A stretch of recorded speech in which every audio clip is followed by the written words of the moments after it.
Hello, everybody. Welcome back to another No Neutral podcast. I'm your host, Taylor. Today, my guest today is Crystal, who does motocross and also competitive shooting.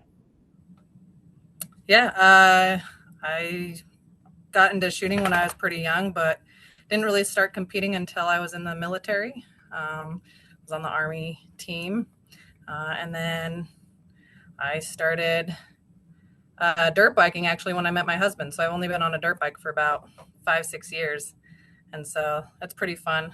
Uh, Harsh learning curve, but it's been a blast for the 5 years and all the people I've met at OVN and FedMX and stuff like that. Yeah. So you do motocross, not like woods riding? I've done both. I've done motocross and I've done desert. We don't have woods in Utah. I mean, we do up in the mountains, but typically our races, we have long, like 50 to 100-mile course desert races is what we Oh, have here. geez. Yeah, That's that they're sounds pretty brutal. intense. Yeah, Yeah. they're brutal, but they're fun. And so they set course out in the desert for us here. So kind of like some of the Baja racing that I've seen some clips of. Yeah, probably very similar to that. Most of the just the dirt bike races don't have trophy trucks or other vehicles. It's just dirt bikes, which is nice because if you've ever raced with trucks or buggies, it's not very much fun when you're on a motorcycle. Well, yeah, I'm So, assuming they're passing you at times because they just have the stability to go faster and they're yeah, just kicking up all kinds of dust. it gets sketchy. But yeah, so here they just set course for us, and usually it's over, a Saturday or a Sunday. But Nice. No, sounds like fun. Um, which do you like more? Motocross or doing the Baja style stuff? uh that's a good question. I like trail riding more, but not for 100 miles. I know So that seems a lot. yeah, it's a lot. So, and that's pretty brutal. I have some injuries, like I have two discs replaced in my neck. And so about 25 to 30 miles on a dirt bike, and I start to hurt. But we have track behind the house, and so we'll go ride trail. We try to do it once a week, but we have like a 20-mile loop that we can turn and burn on out here locally. And that's probably my favorite thing. I love competing too, but sometimes just being on the dirt bike with no pressure is the best, right? Like we talk about like competing, and obviously we're athletes at OVN, but sometimes the practicing is more mental health therapy than the competing side. Yeah, you've got way less on your mind. It's more of, all right, the next lap I'm gonna hit that corner better this time or go across the jump or I got Yeah. 8 out of 9 rounds in this little circle on the target. Okay, let Yeah. me get that 9 out of 9. Yeah, exactly. So, for me, like that's probably where I find the most joy in my sports is the training side, is the like finding that moment in your training where like you hit that zen moment and you find that kind of peace and you're just dialed in, um and then the accomplishment of knowing that you just did something better than you did before. So that's Hmm. probably my favorite part, right? And competition is a part of that because you always have to have a goal when you're training. And the goal is obviously to compete, but the training side is probably where I find my most joy in the sports. No, I can see that. And I gotta give a little props to your husband for being able to get you on a dirt bike. I've barely been able to get my wife to do it. She's like, nah, I don't really want to ride on a track. I can go in a circle on a little pit bike and use the clutch down that. That's good enough for me. Do that once every so often. But so competitive shooting, you said you mentioned you uh were you active duty? I No, I was National Guard for all 12 years of Okay. my career, So but of that 12 years, I did 8 years on active orders, is what we call it in the National Guard. gotcha. So So you were ADOS. I was Title 10, which is active for a while, two and a half years. Okay. And then I was ADOS for the rest of it. Yeah. So I take it you did the governor's 20 and that was like your introduction. Like you went to the call range and someone's like, "Hey, you did really well. You got 39 out of 40. I How would did, you like to do something yeah. fun?" Yeah, so I did one in fact, the funny part about me and my husband is we met our initial meet was at a tag match, which is the governor's 20. That's what we call them, tag matches. Uh and but it was a long time ago, and like we like knew of each other, and it wasn't until many years later that I was recruited to the SARTS team, to teach small arms readiness. It's small arms readiness training section is what SART stands for. And that was just to train soldiers on small arms, so AR-15 and handgun. And that's when I started really competing for the Army. And I went to regionals and national level matches for the National Guard. Um, and then the sergeant who was over us was actually friends with my husband. And so he would come train with us. And so that's actually how I met my husband, was on a shooting range competing for the Army.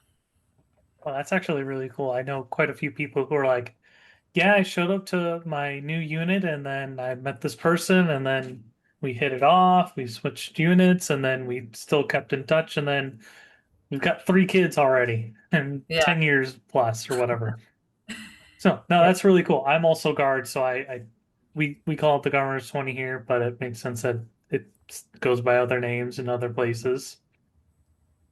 Uh, Yeah, and most people don't realize that like I think the Michigan Guard just won the Irish best sniper competition or the Oh, British best sniper competition. yeah. Like the Nice. Guard continuously is like up there in the top 10. We've won the Big Army one before. I don't remember Yep. if it was my state, but or it was another state. But again, most people don't realize that we can shoot. Yeah, there's a lot of good shooters, and a lot of times it's soldiers that are training on their own outside of their units as well, right? That just have that ability because they're civilians, right? And they play Army on the weekends, and they compete anyways, right? And we have a lot of that. And then it's been fun because my transition from, right, I got into competing in the National Guard. That's what kind of started the lit the fire, I guess, for the shooting sports. Like I've always been involved in the shooting sports, but I've never competed. And Army competitions are like bullseye competitions. They're like Mhm. lay down, kneel, stand in these positions, and then shoot for bullseyes, right? So how many, like you said, how many can get in the 8 ring or the 9 ring or the bullseye? Whereas um, the action shooting sports side of the coin, we still shoot for accuracy, but it's usually run and gun. So our we love 3 gun. That's our favorite. So we're shooting shotgun, pistol, and rifle, and you'll shoot them all on one stage. And so you might start out with a pistol and run and shoot paper targets and still targets, and then you dump a pistol, pick up a shotgun. Same thing. You're shooting still targets with shotgun through a course, right, as you're running. Dump that, and then you'll go to a rifle, and same thing. You're shooting paper, and then long distance targets sometimes as well. So it's very diverse and very fun, active sport, and it's hard. Yeah, no, I've seen plenty of video of it. It's definitely not easy to do, especially because of you moving, your heart rate is getting up there. And so your breathing is getting up there at times too.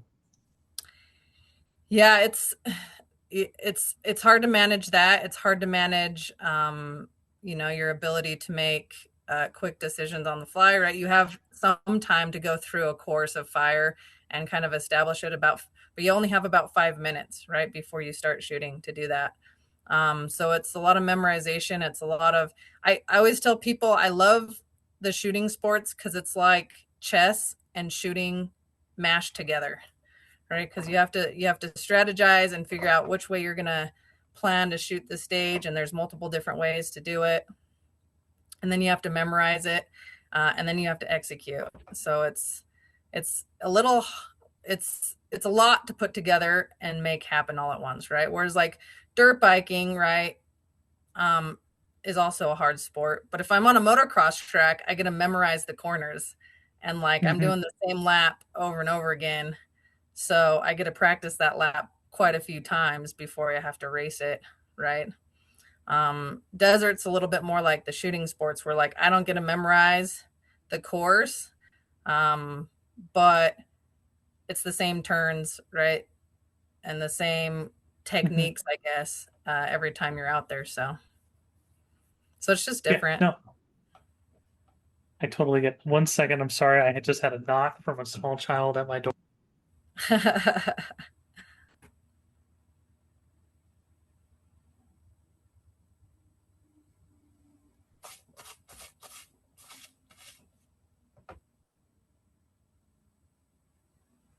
That is the first time that has happened in all the podcasts I've recorded. Um, um, but I mean, it's bound to happen eventually. I got tiny humans. They like to yes, knock on doors and say, "Hey, I want this snack." No, right. you should have the other one. But yeah, for yeah, the desert, I can definitely see how it may be the same loop potentially that you've done in the past, but it's a desert. It's not a controlled environment. It's changing No, from people going out there on side by sides doing donuts and stuff yep, and the wind blowing. exactly. But yeah, it's both sports are super fun. They're super high level, and uh, I think for me, uh, I, I don't like I don't know where I get this, but I like complex things. The more complex it is, the more I kind of like it, right? And kind of delve into it. And so for me, the ability to kind of control a firearm while doing all these other things is is a fun kind of set of things I have to do to put together and make kind of line up. And for me, it allows me to just think about that, right? Um, and I think that's where like at OVN we talk about the mental health aspect of that a lot. Is like on a dirt bike, like I can't think about what happened at work today or the crappy thing that was in my life or if I'm struggling with depression because every ounce of intelligence I have is Hmm. getting poured into my sport, right? Because I have to hit that corner, and if I don't, I'm gonna crash and it's gonna hurt. And so I think for me, that's the benefit of the sports in themselves, right? Is that it takes so much brain power that it allows us to kind of almost relax. It's kind of counterintuitive, right? It takes all of Hmm. our brain power, but it allows us to like find that peace and relax into Yeah, what we're doing. yeah, we can zero in on exactly what we're doing because if you have a mental slip up while you're about to go off on a jump, whether you're taking a big tabletop or you're just like, I'm just landing halfway, no big deal. You mess up and you take the wrong angle, and congratulations, you're now off the track and potentially on the other part of the track. Yeah, exactly. Yeah. Yeah. So you did 12 years in the military or in the National Guard. I did. You were the same job the whole time? I was a 35 mic, which in military ease is a human intelligence officer. So I was an interrogator, and that's what I did for the military. And I did some other intel branches as well. So, like, I was trained to be an interrogator, but throughout my career, all right, And we are I'll back, just everybody. Sorry about that. Crystal's computer decided it wanted to restart, which happens. No one good times. computers decide to do their own things. Um, Yeah. so there was a bit of a weird break. So you were talking about being a 35 mic, which is an interrogator, but you did other 35 series stuff. Yeah, I did some signals stuff. I worked for the NSA for 2.5 years, and then I worked for the Border Patrol doing just open source analytics for about a year. So, and then I was an instructor, and I taught a multitude of ints in that world. Oh, that's really cool. So Ints meaning you've done intelligence. yeah. No, hence you go from yeah, I really like Rubik's cubes and stuff like that to it led me to my job and really enjoying it to now I have a hobby that is also sort of like my job but in a different way. I dissect something completely different than a person. Um, Yeah, pretty much. no, that's really cool. I've know different Kamo people who I think are like 32 series. Hmm. I'm a 92 alpha, so I do logistics stuff for mechanics and order them parts and stuff and tell them, hey, go fix that. Yep. Yeah. No. So you got out after 12 years. Was that by choice? Did the NSA go, I'm we medically really retired. like you? What? Sorry, go. Oh, I was like, did the NSA say, we really like you, but we want you full time? No.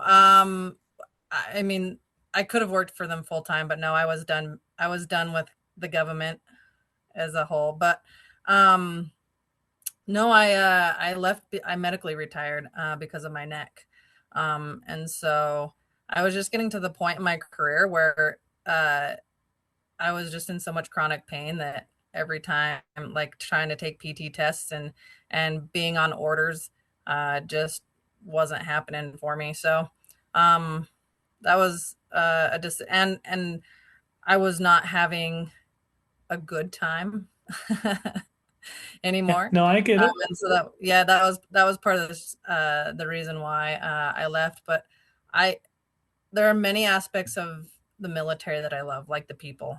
I miss hanging out with my brothers and sisters every day. That was the best part. Um, I did not like the politics of the job, um, and so I am much happier now.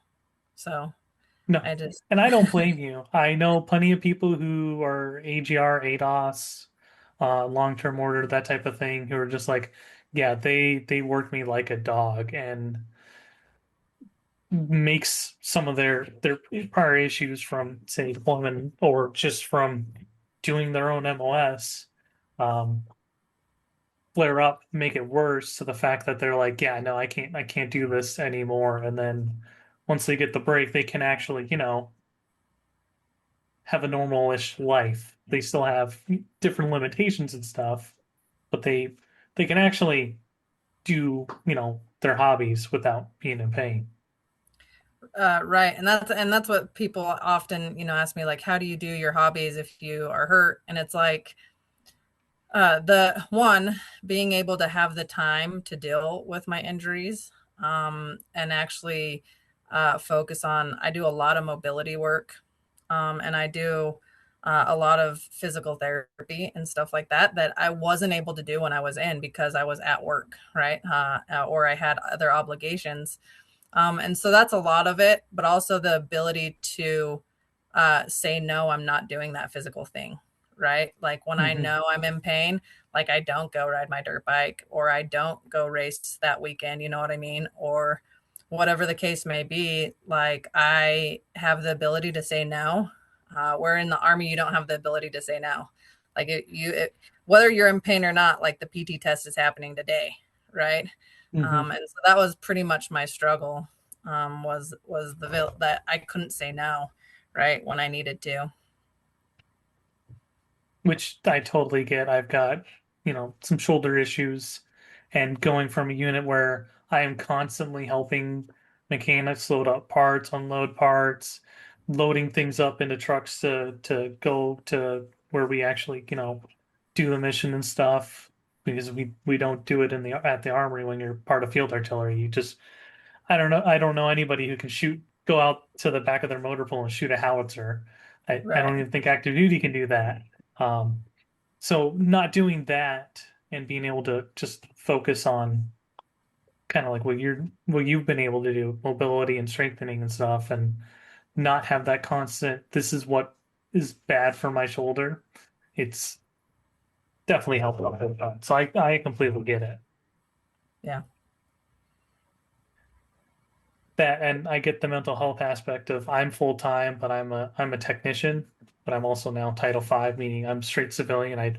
If I used to be Title 32, which in the Guard, there's a bunch of different things. There's ADOS, there's AGR, there's Title 32, which is you're a civilian employee for the Guard, but to keep your job, you have to stay in the Guard, and I'm Title 5. So if I were to medically retire in 8 years or just retire in 8 years, I get to keep my job versus I would have lost it. For those of you who may be listening and aren't as familiar with how the Guard works, that mental like relief of heck yes, if I were to be driving to work tomorrow, get in an accident, break my leg, and they decide, you know what, we're good, bud, your leg's destroyed, you can't run again. I still have my job, and that mental Hmm. relief of knowing my job will still be there no Oh, matter what happens. oh yeah, Just absolutely. man, it's And that was the thing, as I was on everything. ADOS orders, which I don't know, people probably don't know, but if you're listening, ADOS orders are year by year. They're temporary orders. And so I was already like in a temporary status where I didn't know if I was going to have a job next year. And then if you couldn't pass a PT test, you certainly didn't have a job next year. Uh, right. And so that's where like I was coming to the end of my contract and I was just like, maybe it's time to do something else. Yeah, that and for those of you who don't know, funding is tied to it. So Hmm. when the new FY hits, you're out of work potentially for a month, month and a half while people figure out how we're gonna pay for all the things that we need to pay for. And then Yep. boom, you're right back to work. One of my coworkers, her husband was on like long-term ADOS orders doing funeral honors, and they would go 2, 3 weeks without anything because it's the new FY, and they would Yep. just have to budget for, okay, every paycheck, this is getting set aside to help cover bills. Hmm. Yeah. It's a great system, and I'm glad that they have full-time orders for guards guys, but it's also a hit or miss whether or not you're going to have a job. So it's a hard life to live Hmm. permanently, right? Like if you can be AGR, which is what my husband was, which is like full-time guard that they can retire from, or Title 5 like you, it's a much better route, I think. Um, and I think uh, that's just like one of those decisions you have to make about where I was in my career, right? Like I had to make a Hmm. decision whether or not to get out, go to AGR or Title 5 or something that was more long term. And so I decided to get out. No, not being a logistics person like me, there's quite a few logistics shop, and you're not a mechanic either, which Right. active, those of you who are familiar with active duty world, if you're a mechanic, congratulations, that's what you're doing Monday through Friday. You're fixing trucks. Well, in the Guard, you can only fix so many things on a 2, 3 day weekend.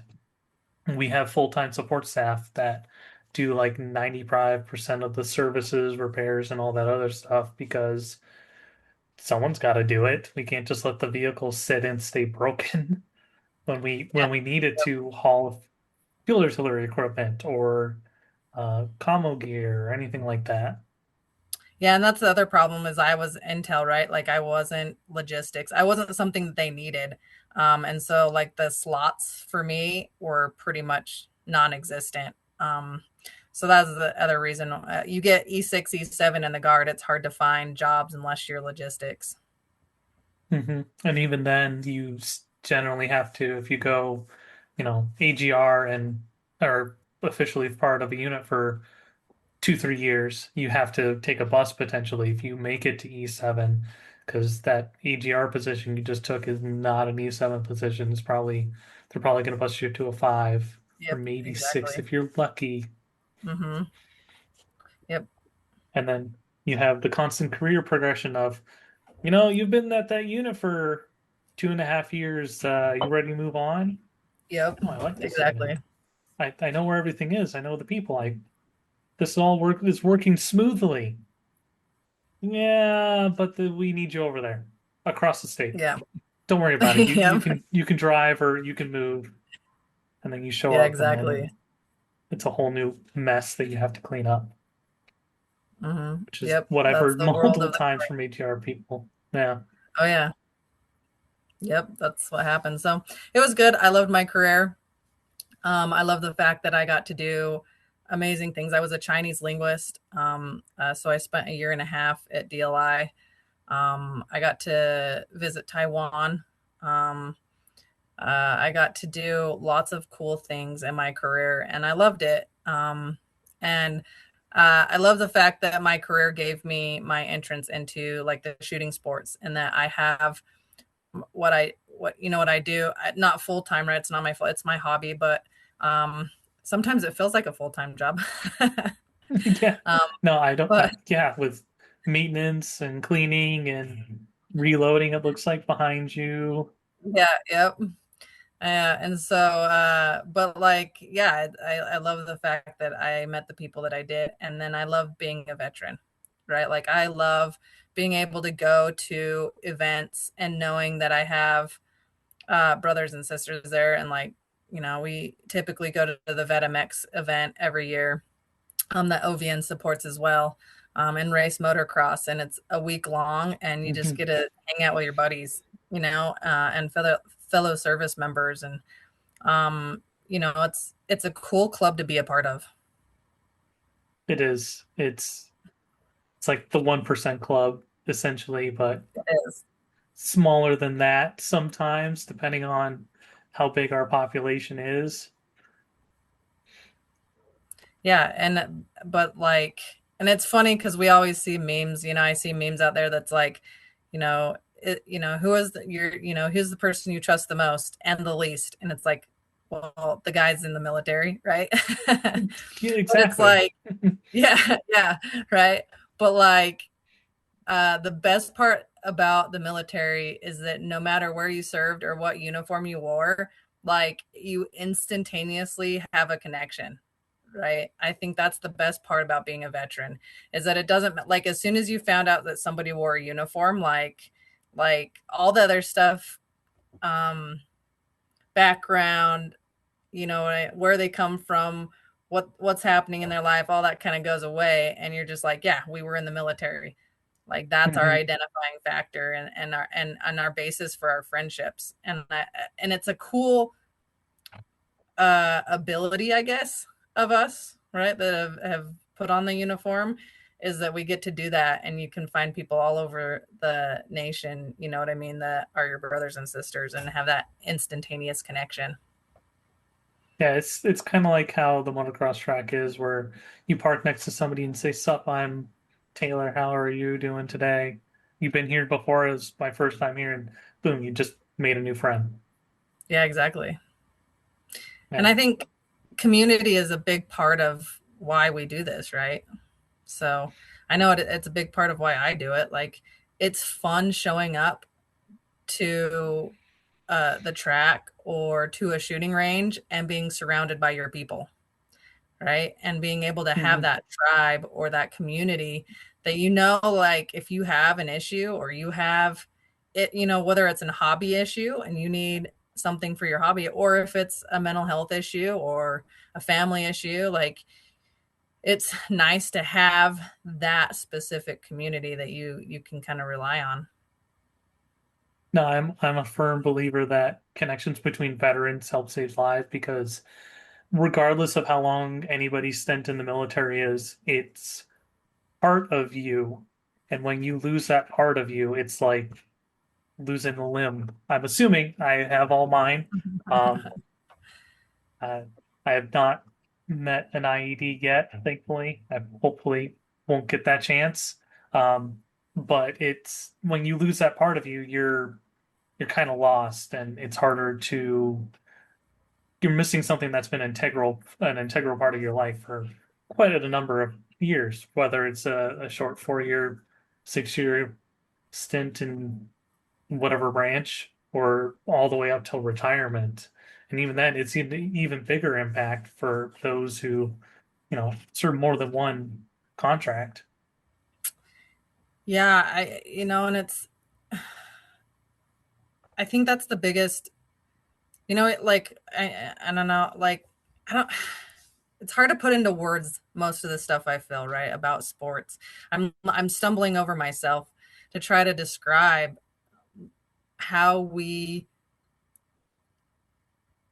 engage in our sports the same way as kind of the military.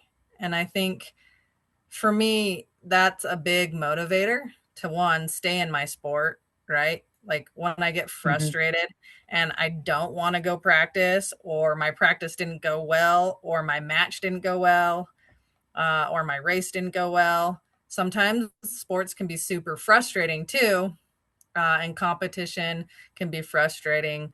But at the end of the day, I can't leave the people, right? I think that's the biggest Hmm. motivator, is that, like I'm excited to go shoot this weekend, but I'm more excited to go see my friends and shoot Yeah. with them, right? Or ride with them. No, no, I get that. It's knowing that you've got like losing a best friend and then gaining them right back. And you're Right. just like, oh, they might be a different person, but they kind of have some of the same humor and some of the same jokes as you. They're gonna be able to go to up to a Marine and be like, here's a box of crayons. I heard you were hungry. Whether they are a Marine or not. Right. Um, you all everyone has, the jokes that we share amongst each other in the military of the different branches making fun of each other. And that's kind of how it is when you meet a new veteran. It's like, yeah, we've got some of the same humor and some of the stuff we relate in a bunch of ways. We may not have the same job, we may not have the same branch, but we still relate to each other and there's a connection there. Yeah, and I think one of the biggest things is that we bond over trauma, which, right, like Hmm. again, is probably not the best human instinct, but it is one that is common amongst all of us, right? Not just veterans. And it's funny because I did a lot of research into, um, because I'm, self defense and things like that, via the gun world, but we actually bond more via trauma typically than we do love, right? And so I've always heard the joke that like a lot of times like the bromances that happen in the Hmm. military are stronger like than, some of the romances that happen outside, and that wives complain like you like your bro better than you like me, right? um but and I mean, I think marriages happen the same way, right? As we grow in our marriages, we bond through love, but we bond through the trauma too, right? Because life is just that way, and life just is always going to throw a wrench in the works. But I think that ability to say, yeah, right, maybe you didn't go to the same basic training as I went to, but we all went through it and it Hmm. sucked, right? And I think that's the trauma bond that kind of relates to it, or a deployment, right? Or just everyday life in the military, which is as anyone and everyone that's ever worked in a government organization, like the bureaucracy, tends to wear on your soul just as much as probably anything else. And we kind of all get that and can make fun of it and can relate and share those aspects of our lives that, and that's the thing, is it's like if I didn't have the sports, I wouldn't have the community to do that, right? I wouldn't have the community to express myself if I didn't have the hobbies, and the veterans there, to share that with. And so I think that's the greatest part of having an organization like OVN, right? I don't think that Facebook chat from OVN has a Facebook chat for those that are listening, and it's all of the athletes. And what is there, like 140 of us now? Oh God, it is incredible how many there are in it and how many times a day I see it going off and I'm like, I I will don't look at Yeah, that later when I get home I don't because think that Facebook chat has stopped since the day it opened. right? And just everybody in there always commenting, always showing up for each other, posting things that are happening in their lives Hmm. or things that are happening in their competitions, and there's always somebody else there to show up and cheer them on or commiserate with them or whatever the fact may be. But like, yeah, that chat just in of itself, right? Even if you don't participate in it, just seeing the vast amounts of participation from Hmm. other athletes is pretty like incredible mechanism for veterans to have, right? No, it's its own outlet with like I can relate to, most other veterans in different aspects, but the ones who don't who just like, yeah, I go to work, I come home, I watch sports, I have a drink, and maybe play with the kids and that stuff. I relate to them, but not as much as I relate to someone who's doing a sport, who's competing in something and still being driven. Not that there's anything wrong with the latter at all. It's just they're they're able to get into that relaxing mindset without the competition and stuff or the practice or the constant thoughts of okay, I need to order this for my bike. I got to change the oil in the filter. I haven't washed it yet. Or I need to reload some ammo because I'm going shooting this weekend and we're down to 100 rounds and I need 500. Right. Yeah, I don't, maybe it's the ADHD in me, but yeah, I agree with you. I think having that laundry list of stuff that I have to do, not have to do, but that I get to do. I'll say that, right? That Hmm. I get to do for our sports. I agree. It helps you. It helps you kind of organize your day too, right? And like I have all of this other life stuff, right? We all do, right? I have to do laundry. I have to do this. I have to do, but that one part of the day where I can be like, okay, I'll do all of my life chores because I want to be able to do my fun chores, Hmm. right? And I think it helps me in that aspect too, right? Because it motivates me to get stuff done around the house or in the yard or my day at work or whatever the case may be. Because I get to come home and do my hobby, or I need it. I get to do it on the weekend because all my stuff is done. And so for me, that's a benefit too. And I think mental, like the mental health aspect of that, like it keeps you engaged, right? It keeps Hmm. you on some sort of track and at least excited about something in the future. Yeah. Or it brightens your day like maybe I'm just a weirdo, but I'll go to my garage to grab something out of the freezer or the fridge in there because that's where we keep storage because having a couple kids, you need extra space for stuff. I Oh go out yeah. there to grab something and I see my dirt bike and I go, man, that's a good looking dirt bike. And just Yeah, like right. with a smile Yeah, face, like yeah. that I is a agree. great looking Yeah, bike. yeah, When am I yeah. hopping back on that? We do form Hmm. attachments to our inanimate objects that we use for competition for sure. I know I do.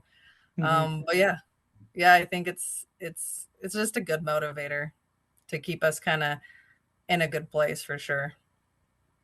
No, it definitely does. It's sometimes not, I'm assuming not everyone, it's a day brightener when they see their hobby or their bike or whatever it is, and they're just like, oh yeah, I get to do that soon or anything like that. But I think for a lot of people, I don't know about the MMA people because I'm assuming they're not bringing a Brazilian Jiu-Jitsu practice mat home with them. Probably But not. I'm assuming probably like the ones that wear the gis and have the belts for showing how they've progressed. I'm assuming it's similar for them. They wash it, they put it on a hanger, go. It's a good looking gi.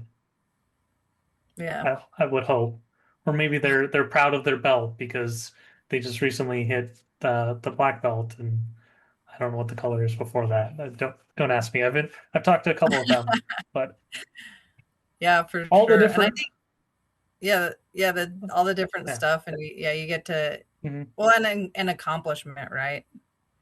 Like Hmm. knowing you accomplished something. It feels good to be able to go to a sport even if you don't win, right? It's still fun to go to a sport or a sporting event and know that you accomplished something. Hmm. Or you get done riding at the track and you go, I did not fall over today and I pushed myself, that is Yeah, a win. absolutely. Yeah, I agree. Yeah, yeah. Those moments on the bike where you just everything clicks, right? Hmm. Where you're just like, I just hit that corner really well, and like it's the best. Like nothing else exists in your day because you're like, I don't care what else happens today. I nailed that corner, right? Like Yep. it's one of the yeah, like it sticks with you, and you're like, yes, you know. And I think that's the other part that I love about going to events with our veteran brother and sisters is like you don't have to win and they're still cheering you on and they're still being like you did Hmm. this great, you did that great, or let me help you. And I think that's a pretty important part of the community as well. Yeah, no, the cheering each other on, there might be some competitiveness sometimes within your own sport, like, hey, look at that. I got the fastest lap time today. Or you almost had me in that corner. I'll get you next time in the next moto.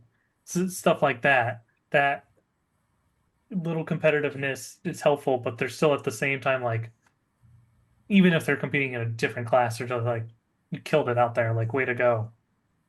Yeah, yeah, just having people that are happy that you're there, right, and then happy for you regardless of where you end up in the day is to me is a fun part of the sport as well. Hmm.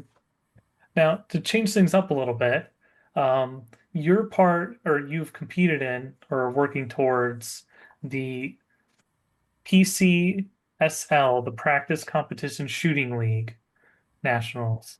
Uh, is that like the big three gun like organization or No, PCSL league. So yeah, the practical shooting competition league. They mostly do handgun and two gun. They're a fantastic organization. Max Legrandis, who runs them, does an incredible job at setting up stages. Um, that is something that we have been a part of since. Well, I don't know when Max started, but we have uh, helped run his matches. We RO for him and then compete. But typically, our so me and Craig, shoot a couple nationals a year, a couple three gun, and then usually a two gun like PCSL or something like that. So like we just finished High Desert in Parma, Idaho, which is a national three gun competition where you get close to about 4 minutes on the clock every stage, and there's 9 stages, right? So it's a lot of Mhm. shooting. Um, a lot. It gets to the point where sometimes you can't get your gun to your shoulder. It's so much shooting. Yeah, Um, I can see that. yeah, but it's extremely fun and we love it, and that's probably our favorite of the years that High Desert. And then because we're crazy and we love the sport so much, we have decided Hmm. to match direct a national three gun competition uh, in October, which is hard as hell. And so we'll actually be running that. Maybe we'll get to shoot it. We'll see. But You might have time. Maybe. yeah, we might. Yeah, yeah, we might not have time, but it's going to be 10 stages, and it's the same thing. It's going to be actually a three gun and a two gun match. And so we're going to have three gun division and two gun division. But it's going to be a lot of work. And we are partnering with OVN for that, which we're super excited with. So hopefully, a part of those proceeds will um, go to OVN. Um, but yeah, it's so that's kind of how the so in the gun world. So if we want to just talk about firearms competitions, Hmm. typically you have local matches, which are like a couple stages, 3 stages to 6 stages. Which each stage is like like if you went to a shooting range and you see like a bay that you normally shoot in, like a 25-yard bay, right? Where they Hmm. have lanes or whatever you shoot in.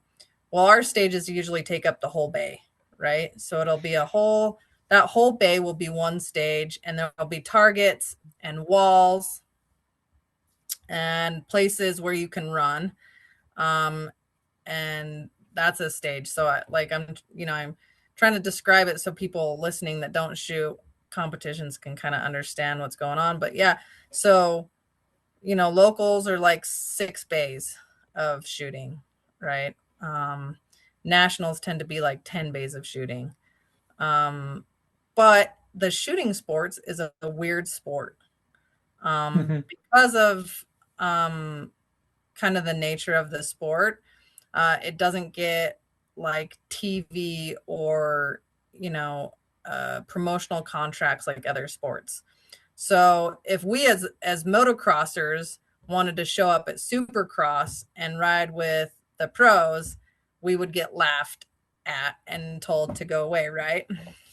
Yeah, Um, unless we've earned a pro license. Yeah. yeah, yeah, The unless we've earned AMA a would be license. like, Yeah, the AMA would slap us on the hand and tell us, get out of here. yeah, What do you yeah. think you're Just get out doing? of here. Yeah. But in the shooting sports world, there is no such thing. And so like you can show up to a national match, well, any match really, and you can be on the same squad as the best shooter in the world. In fact, uh, one of our first ever 3-gun matches was with like 3 of the best shooters. There was like an Olympian on our Oh, team. Yeah. And it was just happenstance. We just happened to pick that squad. There was an Olympian, and then 2 others that were considered some of the best in the nation and still are. And so it was amazing because it was like a 3-day clinic, right? Where we just, we're like they basically grabbed us by the coattails, right, and showed us what to do. But So that's the beauty of the shooting sports world. It's kind of hmm. fun to be able to rub shoulders with the best in the world. And then we also get to rub shoulders with like the Army shooting teams and the Navy shooting teams. Like a lot of those guys come shoot, like active duty guys, like the AMU. The AMU guys will come shoot a lot of those matches as well. So it's a pretty cool mix of people that show up and shoot, and that you get to rub shoulders with. And we love it, and so we decided to take on Hmm. the crazy thing of actually building a match and having people come out and shoot our match. So So is there like an overall governing body for the various 3-gun or 2-gun shootings, or there's several. So and that's the other. So like right, AMA is kind of taken over the motorcycle world. Whether you race Mhm. woods or desert or motocross, you're pretty much going through the AMA, the American Motorcycle Association.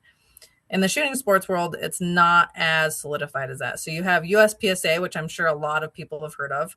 USPSA has rules for 3-gun and 2-gun and pistol, but primarily they've become known for their pistol matches, right? They have a lot of premier pistol matches, a lot of local clubs that shoot pistol and 2-gun.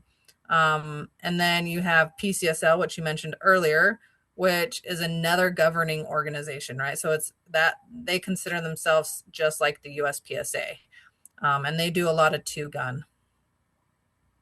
And then you have 3-gun, and we're like the outlaws. We we there's not a we most of us love and that's what we call the matches typically 3-gun matches, is that we call them outlaw matches because they aren't a part of a governing body. And so most of the 3-gun matches are not, because a lot of the times the 3-gun matches have specialty targets or specialty rules that don't fit with inside those governing bodies very well. And so they just write their own rule sets. So sometimes it makes it harder because you have like a different set of rules every time you go to a different range. But it also makes it more fun because they can do more with it. So it's kind yeah, they of, could have zombie targets filled with paintballs for yeah, one of the yep. sections because they can do it because they're an outlaw series. Yep. Yeah. So that's kind of the way the shooting sports works. And then you have like IPSC, which tends to kind of rule the world. IPSC. So like last year we chase the IPSC Shotgun World qualifiers. So we went to about, I think we went to 4 or 5, I can't remember, shotgun qualifiers to try to go to IPSC World, which is in Greece this year. One of our teammates made it, Chuck Lowe. He made it on the team. I was an alternate for the team, but ended up not being able to go because my dad got sick earlier this year, and so I didn't know what that situation was going to look like. But yeah, it's so like there's, if you want it, you can find it in the shooting sports, right? If you just want to shoot handgun, Hmm. there's that. If you just want to shoot rifle, there's that. If you just want to shoot shotgun, there's that. Um, and we, that's not even talking about like shotgun leagues, right? Like there's a plethora of like clay, skeet, 5 stand. We don't really, we might go to the club once in a while and shoot that stuff, Hmm. but like there's so much in the shooting sports world to get into if people are interested in that. It's incredible. And cowboy action, there's that too. So it's a crazy wacky world of guns and crazy stuff you can do with them. No, that is really cool. Um, how so internationally traveling with firearms, how does that exactly work? It is not easy. So, and I don't know the full process because I've never done it. But what I have gleaned from other competitors and sort of the process is, one, you have to have a reason. So, like, right, like the reason for all of the American competitors would be the IPSC World Shoot in Greece, right? It's an actual sanction event, right? I'm guessing they get sanctioning through Greece somehow. Hmm. But there's a lot of paperwork that has to be done and fairly early. It's also really hard to get ammo. So like they had to do like a group ammo thing where they bought all the ammo and then shipped it in one container over there. Um, but yeah, it's a lot of paperwork, and they have to submit all that paperwork prior to and get it all approved prior to going. And then that paperwork goes with them to the country. And then I'm assuming you go through customs, and that's where you hand them all the paperwork that's already been approved. So that's kind of how you do it. And like I said, I'm not an expert in that. So there's probably steps I'm missing and other things that probably go along with that. But that's the basic gist of it, I believe. And depending on the country, they're probably going, we'll meet you at the airport. You're arriving at this time. We will transport everything for you to and from the competition. And then when you're flying out, congratulations. We'll be right behind you with everything. Yeah, Because I'm not sure how that works, but yeah.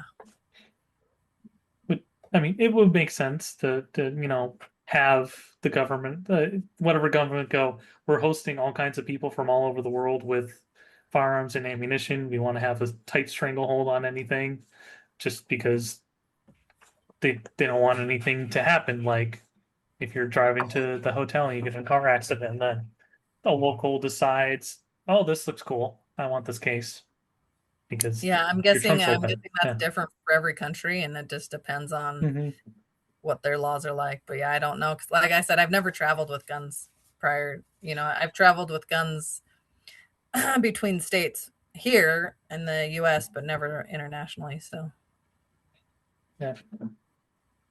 But hopefully you get the chance to go to the next one. Is it a yearly competition every 2 years, 4 years, like the Olympics? IPSC is, I believe, every 3 because it's one gun per year, if I'm correct. I'd have to go. Don't quote me on that. But like, so they do IPSC World for, and now they've added uh, PCC, which is pistol caliber carbines. So like an Hmm. AR that's calibered in 9 mil. So they have IPSC World Shoot for shotguns. They have IPSC World like next year's rifle, and it's in Mongolia. So this year's in Greece, next year's in Mongolia. Um, and then they have IPSC World Pistol and IPSC World PCC, and they're all over the world. Uh, the last shotgun one was in Thailand. I can't remember where. I think the last rifle one was in Poland or something like that. So it's alive and well, and that's the weird thing Hmm. is like as Americans, we don't really think about guns overseas. We kind of think like we're the only Hmm. ones that have them, but like there's actually quite a few firearms, and like there's huge leagues in other countries that I never thought would have them, but like every IPSC world shoot, like you can go look it up. They have teams from all over, which means that they have civilians shooting guns, or military law enforcement at least shooting guns and competing at Hmm. those levels. So it's pretty cool. It's pretty cool to see um, how effusive the sport actually really is internationally, whereas we kind of think like guns are our thing, right? Which they Yeah. are. Like we definitely have more here than anywhere else for sure. But they're not just our thing. Like other countries have guns, they compete, they have shooting sports just like we do. So it's pretty cool. No, that is pretty cool. And I think a lot more people got their eyes open from the recent Olympics where I think it's the air rifle competition. The guy from Turkey for the air pistol competition was just regular glasses holding everything up, and everyone's just got like weird glasses and like weird different form that I'm assuming is very specific to what they're doing, and he's just essentially in a t-shirt and shorts and just his regular everyday glasses compared to everyone else specialized equipment. Yeah. Well, I mean, that's just like, the guy that shows up at the motocross track with like a t-shirt and like, you know, boots from the 90s and, a Hmm. helmet from the 90s, but then he just goes and smokes everybody, right? Like Exactly. there's just Yeah. those people that just they don't care about looking cool. They just love their sport, Hmm. right? And they just show up with what they got, you know what I mean? And but yeah, it's a fun sport to be a part of, and I know there's a lot of people that are like, oh, you know should veterans be around guns or this or that. We talk a lot about mental health, but um the thing about it is that when you're competing, and I don't know how to explain this to like people that aren't around firearms all of the time, but it Hmm. becomes a tool just like a dirt bike, right? Like it's no different than anything, right? Like I don't get on my dirt bike unless I have a helmet on because it's a safety thing, right? Like I Yeah, don't care. I'm exactly. not regardless if I'm just going around the corner, right? Or if I'm going to go on a long ride, like I have boots on and I have a helmet on because riding dirt bikes is innately dangerous, right? You can't get away from it. Like it's dangerous, and you Hmm. can fall and you can hit your head, and firearms are the same way, but there's such a uh, what's the word I'm looking for? It becomes Kind an of a extension bad of your body or connotation. Yeah, against firearms, and I think if people could come out and I think if it was, if people could come out and see it and see how much control there is and how much rules and same thing, all these safety things that are intact in the shooting sports world to keep everyone safe.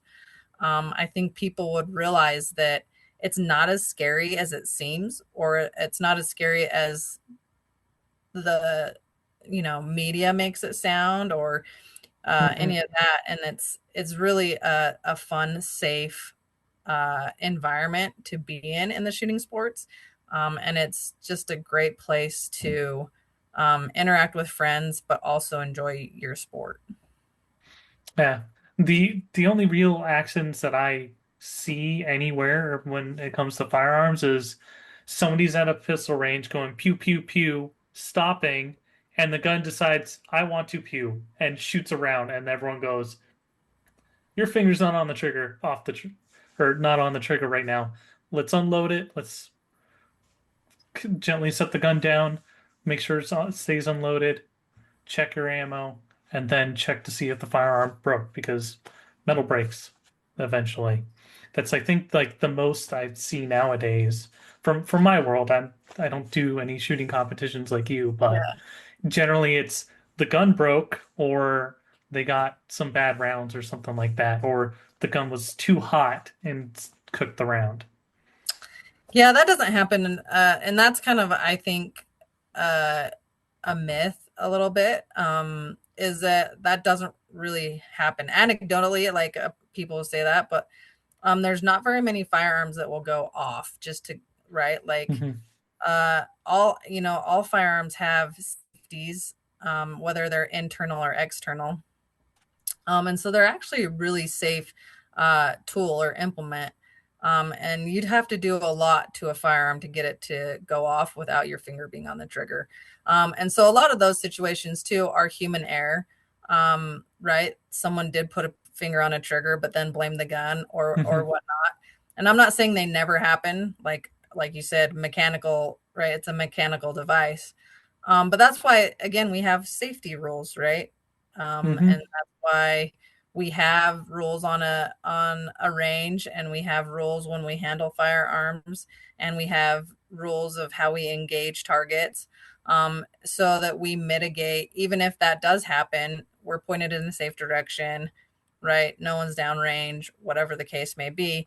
But that's why I'm saying, like, there's a lot of stories and anecdotes around firearms that, if I feel like if people would come to the range and like watch the shooting sports, right? They'd Hmm. be like, this isn't scary. Like, it's pretty controlled. Like, things are great. Like, everything's in a good way. But, and it's hard for us as athletes, right? Because it's hard for us to promote on social media and Yeah. all of, you know what I mean, because of those kind of bad content connotations that the shooting sports gets. But it's a lot of it's just misnomers, right? Like, a lot of it's just Hmm. not what's actually happening.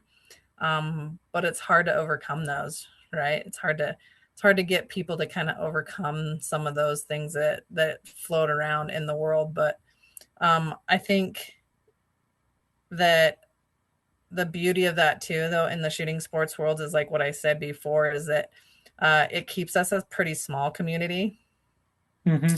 And like, everyone, not everyone, but like, I know more people in the shooting sports community than probably anywhere else. But it's not because, like, I mean, we do travel a lot, but um such a small community. It's like a veteran community, right? Like you said, one Hmm. percenters. The shooting sports community is a pretty small community as well. Yeah. No, and that makes sense. It's a small, tight-knit community, and those who are competing that move on that aren't just at the local level and just staying at the local level because they like to do it at, once a month or something like that. They actually get to meet a lot more of their competitors and travel around and all that. I think part of the negative stereotypes for firearms is fear ingrained from in them from whatever media they use, whether it doesn't matter the source, doesn't matter which side of the aisle that uh, media it belongs to, they kind of fear because they want the clicks. Here's a bad Right. story about this, or this just in, a car wreck happened and took out the Yeah. oldest tree in the entire state of Utah, Yeah. and they're just like pushing stuff to keep people clicking on their articles or watching the channel and stuff like that. Yeah, it's unfortunate that that happens, but it's the reality of, right, the implement we've chosen and the sport we've chosen. Hmm. But that's the other reason why, like, being an athlete for OVN has been amazing, because uh, we can get the support that maybe doesn't come, right, a little bit easy. Like, it doesn't come as easy to us as it does, like, in the motorsports world, right? Like, I know that, like, the motorsports world, you can sign up for a multitude of sponsorships, regardless of, if they're full sponsorships or just discount codes. But those are available a lot all over the place. Hmm. And that doesn't exist as much in the shooting sports. That being said, the industry itself, like the shooting industry, the big companies, um, and and companies like Vortex Optics are incredible at supporting the shooting sports, right? And they take an undue amount of um, sponsorships and make it possible, right? And so what I mean by that is like, if I'm a company like Ultra Running Shoes, you know what I mean? There's another 15 or 16 or 20 shoe companies that are taking some of that load in sponsoring Hmm. athletes. But there's also a million other brands and things that can sponsor a runner that don't really sponsor the shooting sports because of the connotation, right? Like they don't want their company associated with. And so our industry gets inundated with sponsor requests and they carry that burden kind of by themselves, right? We don't get a lot of outside sponsorships from sports drinks or stuff like that. And so um, they do a phenomenal job of filling those gaps and taking on that burden as companies, like Vortex and Hornaday and I mean a multitude. I could name so many, right? Hmm. Amen too is one of the ones that sponsors us. But it's hard on the industry, and so it's nice to have somebody like OVN come in and be like, "Hey, we'll sponsor you. We don't care. Like we love it that you're in the shooting sports." You know what I Hmm. mean? And that's been a big help for us over the last couple years being athletes for OVN. Yeah, no, I can see that. A shoe company goes, we can take on about 5 people versus a you know Vortex, like you mentioned, who's probably should have 5 people, but they're probably taking on like 25 because they want more people out there doing stuff. Yeah, and I can't say you know, I can't say enough about like companies like Vortex, and there's several others, but I don't think there's a match I've been to in the last 5 years that Vortex hasn't been a part of. That they send prize table stuff, that they support, and so like that's a lot. That's a lot to ask of a Hmm. company. You know what I mean? And they're all like that. The gun industry companies are all like that, and they show up and they support some more than others, but it's a pretty big burden on the industry, and they hold it well. Hmm. No, I get that. That's really cool that you know, they put themselves out there so much. Um, to so now is actually a perfect opportunity for you to shout out your all your various sponsors, and if there's any other sponsors out there you want. I believe I'm gonna screw this up. Now you put I have to look at the back of my jersey. I just show it. You gotta give Um, out. You gotta be like, "Where's my podium speech?" yeah, yeah, Like the Supercross um, guys. Thanks to Monster, the team, Alpine yeah, Star. yeah, exactly. I need a script. Vortex is one of our sponsors for OVN. I know Mantis Training Systems, IsoTunes sponsors us. Men2 sponsors us. Hornaday, we have friends at Hornaday, and they don't officially sponsor us, but they give us a lot of love, and we appreciate them. And they're the title sponsor for our Hard as Hell match as well. So I can't. I'd be remiss if I didn't say them, even though they're not my official sponsor. Um, yeah, I would love anybody to sponsor me. we, I'm not super picky when it comes to that because I feel it makes we a good put our product. yeah we put our hearts and souls in this, so like product or money Mhm. or whatever we can do to help us out further along our goals. Um but yeah, as far as that, like I would just love support and shooters for Hard as Hell as well. Like I want that to be a place where and maybe someday we can make it even a veteran event as well. Mhm. That was kind of the original goal. And as we get going, we're just trying to get it off the ground. But I love VetMX and what they've done with our yearly moto. race, and to have a place where you can go for a week or a weekend and enjoy the benefit of competing just with your fellow veterans is pretty fun. That might be on the docket. We might have to figure out how to work that into hard as hell, Hmm.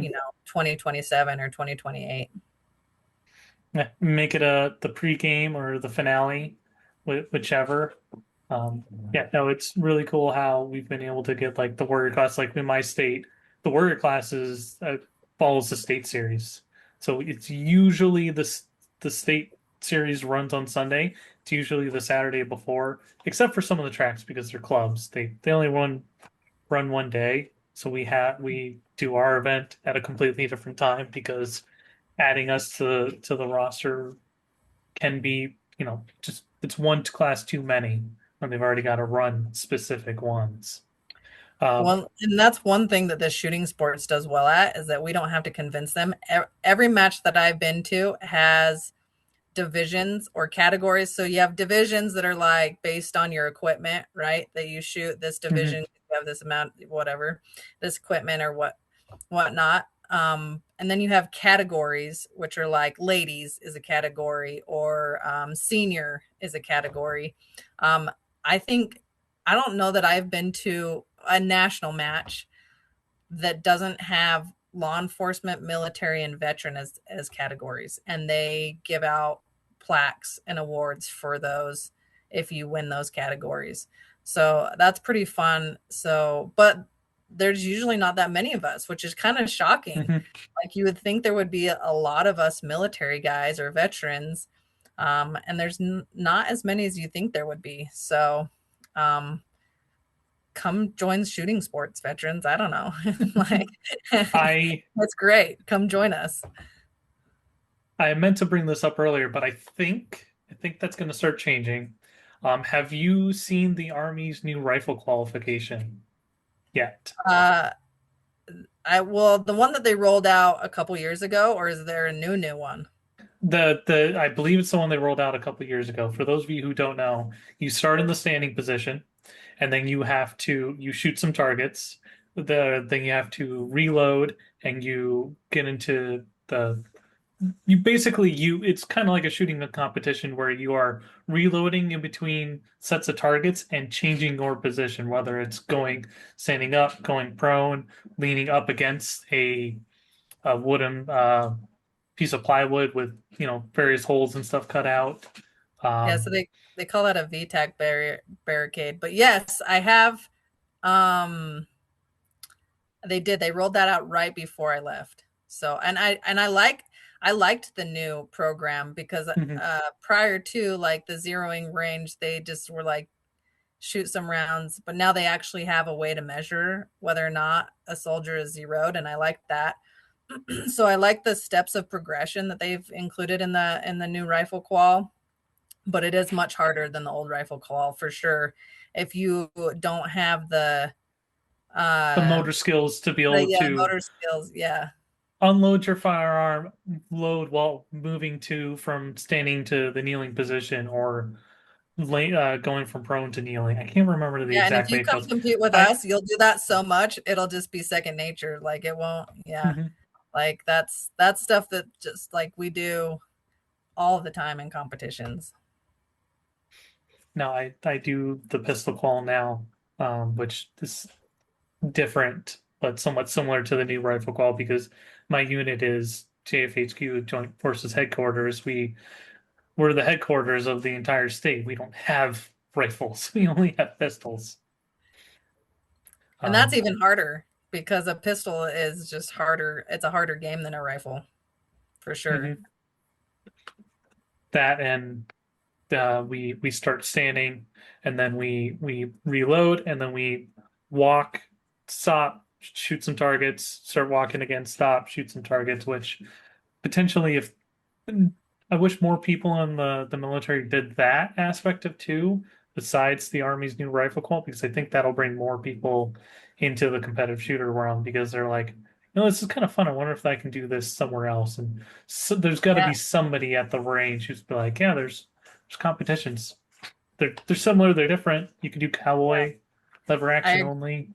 right, I agree. And I think yeah, it's a totally different, right? Like we're not standing in one place and shooting a target, right? In the shooting Hmm. sports. Like we are full out sprinting sometimes, with our firearms to get to the next set of targets or the next thing like they'll put amazing things on stages like buses, right? And you have to run to the bus and climb in and then shoot the targets out the window. Or I've done, we've shot out of the back of a dump truck once, right? Long range rifle out of off the That'd be back of a cool. dump truck. Yeah, it's cool stuff. And so I think if more people understood kind of what it was, I think they'd be involved. But I think sometimes it's intimidating too, right? Mhm. But I'm telling you, the shooting sports that has the most amazing people. Like if you showed up to your local club and said, "Hey, I'm here and I don't know what I'm doing," like you would have 12 people on your squad that would give you stuff, right? Like, "Hey, run this belt. I have an extra one of these." And they would help you. And that's just how the shooting Hmm. community is. They want you to be successful as well. And they also want you to be safe. And so, um, don't be scared. This is my shout out to all of you that maybe are thinking about it or scared. Don't be scared to just show up at a local and ask for help, right? Or just go and watch and ask people about it.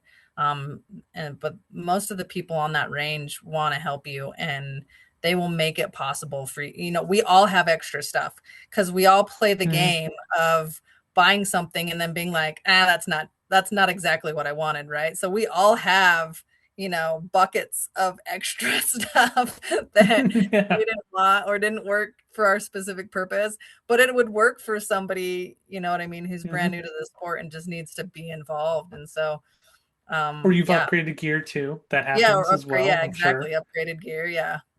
I mean, how many of us have like, more than two sets of gear just because, for dirt Uh, biking or whatever yeah, we, I've got multiple jerseys and or pants.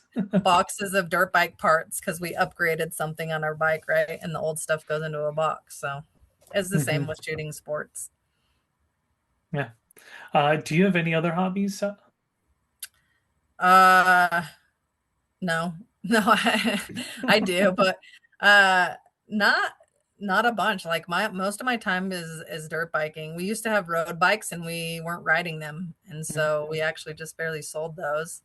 Um, and yeah, so I fish. I love fishing. Yeah, so I guess I could consider that a hobby, but I do it so infrequent at this point in my life. But Hmm. um, yeah, my life is consumed by the shooting sports, especially now that I am match directing. I guess that's my new hobby is trying to get people Hmm. to sponsor a match and come to a match and all the logistics behind running a match. So, Yeah, you're just reaching out to you're doing a new brain puzzle of playing the logistics game and yeah. getting people to come out and Hmm. what can you help with? Hey, you're a Yep. steel target company. I could use a couple of those. Yep. Yeah, exactly. Yeah. So, um, but yeah, I'm one of those people that always starts a new hobby because I can't stop. But yeah, I mean, I spend my day, like I said, I spend most of my days doing mobility, which is a hobby, I suppose. And mobility and getting, I swim twice a week because that's the best cardio I get without impact. Um, Hmm. and yeah, but I do it all so I can shoot on the weekend or ride my dirt bike. So Yeah, no, awesome stuff.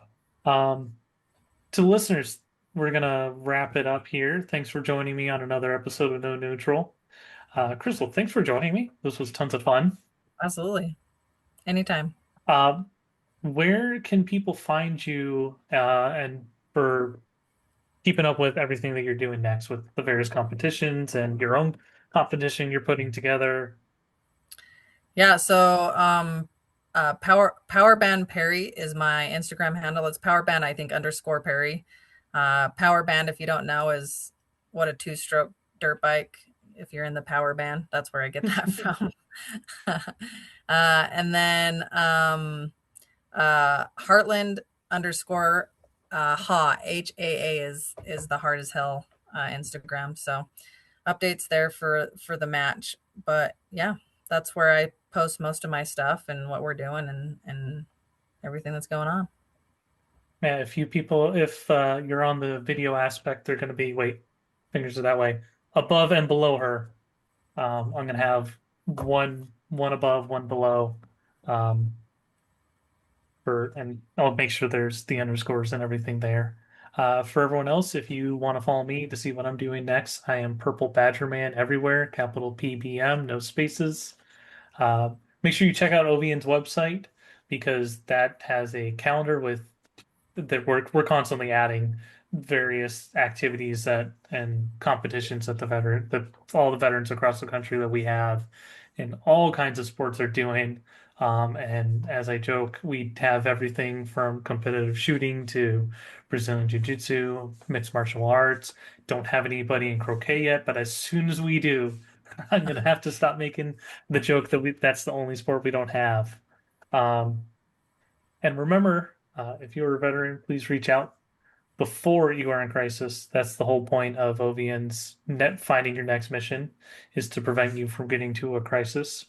If you find yourself in one, Vets for Warriors is a confidential veteran ran help service. You can call, email, or chat with 24/7. Um, there's also the Veteran Crisis Line, which you can call from any phone by dialing 988 and pressing 1. Crystal, thanks again for joining me. This was tons of fun. Hopefully, in the future, I can do a live one of these with tons of athletes from across the That would board. be fun. Um, There would probably just be a bunch of trash talk, though. I don't know if I don't know if it would just digress into trash talking, probably. well, before I hit the go button, that's when we're going to do all the trash talking, and Okay, fair. then That's fair. Okay. we'll be a little more professional, a little bit more, not a whole Little lot. bit. Yeah. Um, Definitely doing it during the week, not a Friday or Saturday, because that would bring its own challenge. Right. Since it's a weekend. But everyone, thank you for watching or listening on whatever platform you found us on or use. And I will see you on the next episode.